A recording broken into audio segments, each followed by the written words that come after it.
Voces que generan opinión en Mesa de Noticias. Semana de bastante contingencia, por supuesto que el sistema frontal nuevamente se está llevando todas las miradas. Esto es algo muy parecido a lo ocurrido en junio y que ataca o se relaciona mucho con lo político. Para conversar de qué es lo que se nos viene en esta semana, ya está conectado con nosotros nuestro columnista Lucas Serrano. ¿Cómo estás, Lucas? Bienvenido. Hola, ¿cómo están? Buenos días. Gusto de estar acá nuevamente. No, gracias a ti por acompañarnos. Se nos viene, parece, una semana intensa. Bueno, el presidente vuelve a Santiago en auto, después de estar en Ñuble. Sí, bueno, nuevamente los temas frontales bueno, los temas finalmente climáticos son fundamentales en la agenda. Recordemos verano, incendios, ahora lluvias, pero ciertamente la atención, yo creo, del gobierno, más allá de que creo que ya han aprendido un poquito más a estar sobre estos incidentes, a las dos primeras ocasiones, o sea, los incendios y las lluvias de hace un par de meses atrás los pillaron un poquito algo más todavía verdes en materia quizá de emergencia, pero sin duda alguna yo creo que lo más interesante, más allá de ver cómo respondan, y ojalá que hayan aprendido de los errores de las respuestas del pasado, tiene que ver con cómo se programa hoy día el gobierno y cómo logra el gobierno agarrar fuerza. O sea, la semana pasada nosotros vimos este cambio de gabinete de gobierno. Si mi memoria no me falla, ya estamos en el tercer cambio de gabinete Tercer cambio. que inició este gobierno, y un cambio de gabinete que, aun cuando ya se había anunciado antes su salida, pierde uno de los miembros más importantes como del núcleo del presidente, que sería Giorgio Jackson, además de perder al ministro de Educación, que más de alguna vez hemos conversado en estas columnas lo cuestionado que ha estado él, y por otro lado también hacer algunos ajustes que van en ciertos ministerios que también uno veía algún problema de gestión, y ese es quizás uno de los grandes desafíos que tiene el gobierno. El gobierno está en una posición muy complicada para gobernar, lo cual la verdad es que no ha sido muy distinto de los últimos dos gobiernos. Hoy día, y de hecho durante el fin de semana, escuchábamos algunas voces de personas como Eugenio Tironi, como también Joaquín Lavín, que planteaban la idea de que Chile se está convirtiendo en algo ingobernable. Y la verdad es que yo adscribo un poquito a esa teoría, en el sentido de que hoy día es muy difícil gobernar como con la entereza y la tranquilidad que se podía gobernar durante, no sé, los primeros gobiernos de la década del 2000, y lo cual hace más difícil, pero también el gobierno había en algunas carteras donde quizás la gestión o la administración le iba quedando un poquito más grande. Entonces hay que ver que si finalmente con este ajuste el gobierno puede ponerse en marcha. Lo hemos conversado tantas veces acá, el tema de cómo el gobierno se plantea en agenda. La verdad es que las reformas del gobierno le ha costado un montón poder sacarlas adelante. La reforma tributaria, la reforma de pensiones, y además todos los sectores que se juntaron la semana pasada en esta reunión del gobierno con oposición concluyen que la reunión fue dura. Que no fue una reunión de, bueno, cómo avanzamos, hablemos de Estado, sino fue una reunión de un poquito golpearse, sacarse esos trapitos sucios que se tenían, y hay que ver si hoy día nuestra clase política está en condiciones de avanzar. Ciertamente emergencias como la que tenemos este fin de semana también desvían un poquito la atención, pero se va a hacer complejo ver cuál es el progreso que tienen las fuerzas políticas durante las próximas semanas. Ahí, Lucas, eso te iba a preguntar respecto al rol de la oposición también con esto, porque cuando sale Giorgio Jackson, recordemos que es una petición también, específicamente surge de la UDI, pero luego también Renovación Nacional dice, bueno, vamos a adjudicar a esta acusación constitucional, pero lo que queremos es que él renuncie antes de presentarla. La verdad es que es una medida de presión y la idea es que cuando él salga, nosotros retomemos la conversación. Cuando sale, finalmente después dicen, no estamos tan contentos. Entonces, igual hay una oposición hoy día que exige cosas, pero también no está nunca satisfecha también con lo que le pide al propio gobierno. Entonces, ¿cómo se avanza ahí cuando en el fondo después se hace este cambio de gabinete? Tampoco están contentos, no son las figuras, pero ¿habría alguna figura que, por ejemplo, le generaría como a lo mejor mayor consenso, que pudiera decir que están un poco más contentos? Porque están también en una postura donde, claro, están muy a la defensiva y muy críticos con el gobierno en que, claro, nada de lo que haga en algún punto pareciera que los conforma. Sí, ciertamente después el problema fue Cataldo en educación, Mm, o un poquito lo de la ministra de Cultura, mm, sobre todo por ahí un problema que tiene con Evelyn Matei, para no hablar de las otras cosas que me parecen impresentables, mm. pero la verdad es que si uno también, como yo les decía, que los gobiernos han demostrado la incapacidad de gobernar, yo diría que desde Bachelet 2 a la fecha, con ciertos matices claramente, también nuestra oposición ha sido bien mala. La verdad es que las oposiciones en estos mismos gobiernos, Bachelet 2, Piñera 2 y ahora Gabriel Boric, también han sido bastante malas. Han tenido esta lógica de repente de un poquito abusar de las malas aprobaciones que tienen los gobiernos o esta generación de como el hecho de estar en el poder hoy día te pone inmediatamente con una mala aprobación. El gobierno tiene lo bajó del umbral de del 30% de aprobación según KDM. Entonces, concluyen, o la conclusión que sacan las oposiciones es, bueno, el gobierno está mal evaluado, eso quiere decir que la gente nos evalúa bien a nosotros y les abre el apetito. Quiere decir, tenemos una chequera más amplia para salir a pedir cosas, sobre todo hoy día la oposición, porque la oposición de hoy día tiene algo que las oposiciones que anteriormente no han tenido, que es dos elecciones, que es el plebiscito de salida y la elección de constituyentes de la convención actual, donde al gobierno le fue muy mal. Por lo tanto, ellos calculan que un poquito, de hecho, hay una frase de Luciano Cruzcoque que dice que el gobierno no entiende que el poder se trasladó al Congreso, que me parece un poquito, creo que se pasó un par de pueblos con esa frase, pero ciertamente te demuestra dónde está la oposición hoy día, se siente totalmente empoderada, sobre todo frente a estos resultados electorales, de decir, bueno, aquí el gobierno la verdad es que no tiene mucha capacidad, entonces nosotros podemos exigir más. Y nuevamente volvemos a una cosa que hemos conversado hartas veces, que es la pelea chica. Están peleando por ciertos milímetros o de, bueno, yo no me siento si está este. Es cierto que uno tiene que saludar el hecho de que se hayan sentado a la mesa, pero que es lo mínimo también. ¿Eh? Es como cuando un alumno quiere que lo aplauda por entregar el trabajo. Sí, que eso es lo que tienen que hacer después de todo. De eso se trata la política. Se trata de que se sienten, conversen, negocien y avancen. Y ese es el punto. Hoy día estamos en una posición súper estancada en nuestra política. Nos está costando avanzar. La situación país no es la mejor. Estamos con 3 trimestres ya que nuestra economía se contrae, lo cual eso en economía se entiende como un proceso de contracción ya oficial de nuestro proceso económico. El gobierno no ha logrado sacar ninguna gran reforma. Yo diría que después del copago cero, el gobierno, que esto fue ya el año pasado, el gobierno no ha podido sacar una reforma o una medida que sea extraordinaria o que logre ponerlos en agenda o que sea algo que esté dentro de su plan de gobierno.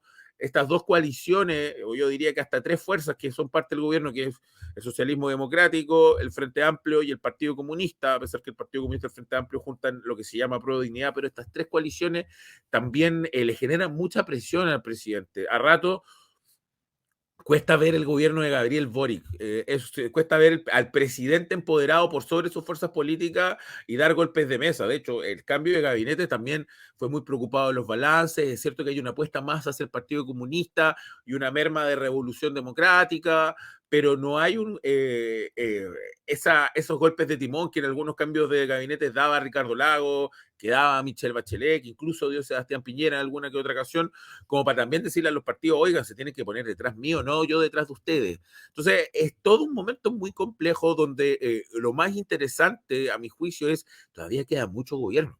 Todavía queda mucho gobierno, todavía no siquiera vamos a la mitad del gobierno de Gabriel Boric y ya parece que lleváramos más tiempo y en un proceso donde ya vamos a empezar con un calendario electoral, ya estamos casi en septiembre. Septiembre es un mes que pasa así, Y por razones es obvias. Y medio, van a venir renuncias sí. para los que tienen que salir antes del año. Sí, sí, porque ya empezamos a proyectar las elecciones del próximo año. Bueno, a final de año tenemos la elección la elección de una nueva constitución que muy probablemente gane el rechazo, nuevamente dejando en un gran signo de interrogación el proceso constituyente. Tenemos elecciones de alcalde donde ya se proyecta que al oficialismo no le va a ir muy bien y están todos mirando la elección presidencial donde incluso algunos hablan de fenómenos como el que ocurrió alguna vez en Francia, donde en una segunda vuelta pasaron las dos candidaturas de derecha por una dispersión de votos de la izquierda, mirando con malos ojos que podían pasar a segunda vuelta José Antonio Cast y Evelyn Matei. Entonces, estamos en un panorama político bien complejo en estos momentos. Lucas, ahí justamente con el tema de la oposición que tú tomas, yo escuchaba a Paulina Núñez que estaba ayer en los programas políticos, esto por sus buenos resultados en las elecciones internas de RN, y me llamó mucho la atención esta como diferenciación que está ocurriendo también dentro de este sector, de las derechas, por denominarlo de alguna manera, aunque yo por lo menos encuentro muy pasado de moda hablar de derechas e izquierdas todavía a esta altura de la vida, a esta altura de la evolución del mundo, pero de las derechas, y decían, nosotros somos otro tipo de derechas, decía Paulina Núñez, o por lo menos así era, estoy parafraseando. Nos sentamos a dialogar, estamos siempre dispuestos, queremos que nos vaya bien, si a nosotros nos va bien, a Chile le va a ir bien, haciendo mucho el punto, por ejemplo, con republicanos diciendo que, oye, nosotros no queremos trabar, queremos que esto vaya funcionando, por eso también nos sentamos a la mesa. ¿Le hace bien también a la oposición empezar con este tipo de diferenciaciones? O sea, nosotros no somos como los que están allá más al fondo, somos diferentes. Y de hecho ella hablaba que en el fondo su coalición era Chile Vamos con la UDI y con Evópoli, y que en el fondo en ese cuadrado se iban a mover. ¿Le conviene en este minuto o más bien también pensando en el futuro tienen que abrirse a generar un gran bloque? Es bien ¿Pasarlo del complejo. gran bloque? Es complejo porque, por ejemplo, hay algo que se viene diciendo hace mucho tiempo que va a ocurrir en Chile, que es que la democracia cristiana se va a terminar yéndose a la derecha, o que las fuerzas de centro van a juntar en una gran coalición de centro. Hoy día se habla también de demócrata, se habla también de amarillos, más allá de que todavía hay que ver cuánto logran mover el partido de la gente. Se habla de esta nebulosa de actores, o también el hecho de el rol del partido del Partido Radical, del PPD, del Partido Socialista, que a lo mejor no está tan con el gobierno, que debería tender hacia el centro, pero parece ser que no ocurre eso. Muchas veces se ha anunciado de, bueno, Evópoli a lo mejor se va a tener que ir hacia la ADC, o la ADC se va a tener que venir hacia la derecha, y debido a, sobre todo el hecho de que la elección más importante que tiene nuestro país es binaria, que se termina en una segunda vuelta donde puedes votar nulo, pero generalmente se decantan dos opciones, hace que ese discurso en un momento se caiga, porque como pasó la vez pasada, mucha gente decía, no, yo con José Antonio Cast ni a la esquina, pero después en segunda vuelta, cuando era José Antonio Cast contra Boric, estaban todos, no, Cast, al tiro. Entonces, eso también hace que discursos así, porque yo puedo comprender por qué hay ciertas diferencias en RN, sobre todo el lado de Paulina Núñez, que es quizá un poquito más liberal en frente al Partido Republicano, que no solo aparte hoy día tiene que ver con los valores, si eres más conservador o eres más liberal, sino también tiene que ver con la predisposición hacia la negociación con el gobierno. El Partido Republicano, al gobierno lo que le diga le va a decir que no. Es una posición mucho más obstructivista, que también en su momento el Frente Amplio fue exactamente igual con el gobierno de Piñera. Ese Frente Amplio era mucho más duro, mientras que el Partido Socialista, la exconcertación decía, oye, hay que sentarse en la mesa, conversemos. El Frente Amplio le cerraba todas las puertas, y el Partido Comunista también, al gobierno de Sebastián Piñera. Y eso también es un gran problema en política, porque genera esta sensación de, ¿y cómo ustedes? Que es la clásica ley del empate, que en verdad no lleva mucho. O sea, claro, ya, si ustedes están bien, pero ¿cuál es el punto detrás de eso? Porque eventualmente, si no rompemos ese ciclo, vamos a estar constantemente con un nivel de política paupérrimo. Entonces, es cierto que hoy día en Chile tiene, por primera vez en mucho tiempo, varios espíritus dentro de la derecha. Algunos incluso decidieron no votar por Kast. O sea, Ignacio Briones en su momento dijo que no podía apoyar a Kast porque no iba con las líneas que él representaba, más allá que él estaba en esta coalición de derecha que terminó apoyando a José Antonio Kast. Entonces, obviamente estas diferenciaciones a nivel político, discursivo, y a nivel de la gente que sigue la política pasa a ser bien interesante. Sin embargo, cuando llegamos a los procesos eleccionarios, muchas de esas diferencias se diluyen totalmente. Hasta el día de hoy, en nuestra última elección, que fue la elección de los consejeros de mayo, el Partido Republicano es el partido más votado de Chile. Entonces, también no es una mala estrategia a rato acercarse hacia ello.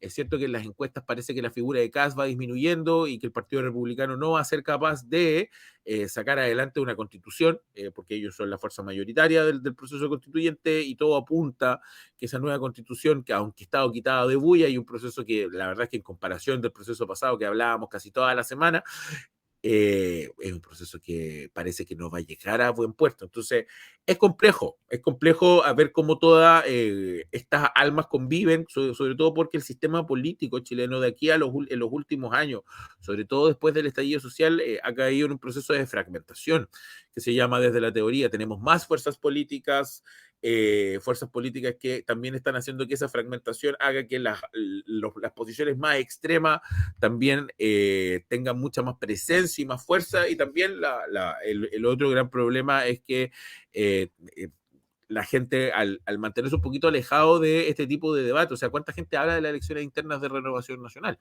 Elecciones internas que, por ejemplo, en la región del Biobío marcan un hito histórico ya con el fin de una dinastía, que es el fin de Aguiluz como presidente, y marcando nuevos comienzos con la llegada de Paulina Veloso, que era una ex constituyente, pero son temas más de nicho. Al final, porque cuando llega una elección, la gente se queda, bueno, ¿quién está con Kast? ¿Quién está con el gobierno? A mí no me gusta el presidente, y vamos a votar. Y todas estas discusiones políticas, al momento de mover al elector, no llegan a nada.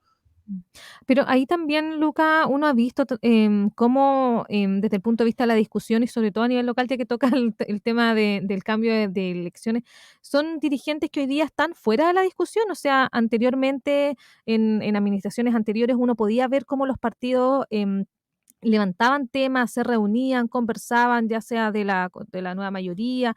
Había en el fondo actividad, dinámicas más políticas, y hoy día, claro, o sea, más allá de que uno dice, bueno, cambió el timón de Renovación Nacional, pero antes de esto tampoco es como que estuviéramos teniendo algún tipo de noticia de Claudio Aguiluz como dirigente, como sí quizás en otro momento sí había quizás más movimiento, más crítica, más estar adentro de la contingencia de lo que a lo mejor hoy día es las dirigencias de los distintos partidos. Era más protagonista, Claro, absolutamente. tenían mayor protagonismo que hoy día obviamente ya no lo tienen. Sí, porque, o sea, desde mi opinión y desde lo que yo puedo leer, eso tiene que ver con que hoy día la actividad partidista está reducida casi a su mínima expresión. Ustedes se acordarán, en la década de los 90 los partidos tenían estos grandes trabajos de base, de juventud, se metían a poblaciones. Había juventud, había.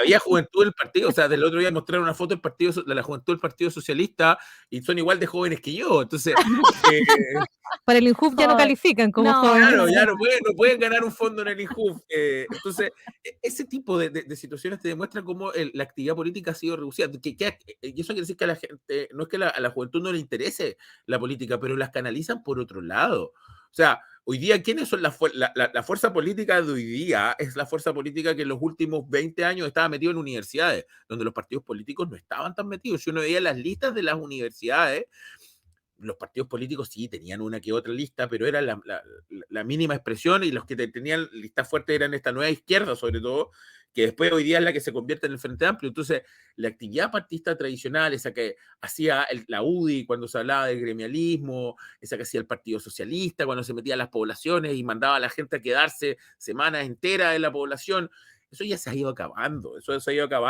la verdad es que tampoco la gente está vuelta loca por militar en partidos. El partido los dos partidos más fuertes hoy día a nivel de inscripciones son uno, el Partido Comunista, que es un partido muy tradicional, que los pocos partidos donde uno puede decir sigue existiendo algo de trabajo de base, pero porque la juventud comunista es bastante constante en su nivel de trabajo, y súper adoctrinaria también, lo cual genera harto anticuerpo. Y el otro, el partido, la gente, que para inscribirse uno no le costaba nada, y tenía esta lógica de la democracia digital, que tú puedes hacer básicamente política desde Twitter, pero que también hemos visto un retroceso en el último tiempo. Entonces, la figura del partido político está súper cuestionada, la figura del partido político está envejeciendo súper mal, y lo más interesante que en la historia política de la humanidad, la verdad es que no hemos encontrado algo que reemplace al partido político. El partido político, si tú miras todas las latitudes del mundo, es una figura importante para poder ayudar a la población para participar, para organizarse, pero hoy día en Chile está pasando por su peor momento, o sea, la política en general en Chile, lo cual es raro porque uno hace no sé, 2 años atrás decía, ya, si la política no puede estar peor de lo que está ahora, y resulta ser que está peor hoy día, y una de las consecuencias es que en verdad a nadie le importan los partidos políticos, nadie milita en partidos políticos, se acerca, simpatiza, cuando llegan las elecciones se puede decantar uno hacia un partido político, pero en general no vemos gente moviendo banderitas, ni haciendo actividad, ni este fin de semana yo me voy al campamento del partido, eso ya se está acabando, y lo cual que también ha llevado que, y otra de las consecuencias que tiene es que también los dirigentes y los líderes políticos vengan mucho más mal preparados, son estrellas fugaces, son personas que de repente aparecen bien en las encuestas, vamos por ellas, son personas que de repente tienen fama o que vienen de la televisión, etcétera, vamos por ellas, pero este líder antiguo que construían desde la juventud, que participaba por los cuadros, que lo habían preparado con las lecturas, la literatura y después llegaba, ese ya no existe.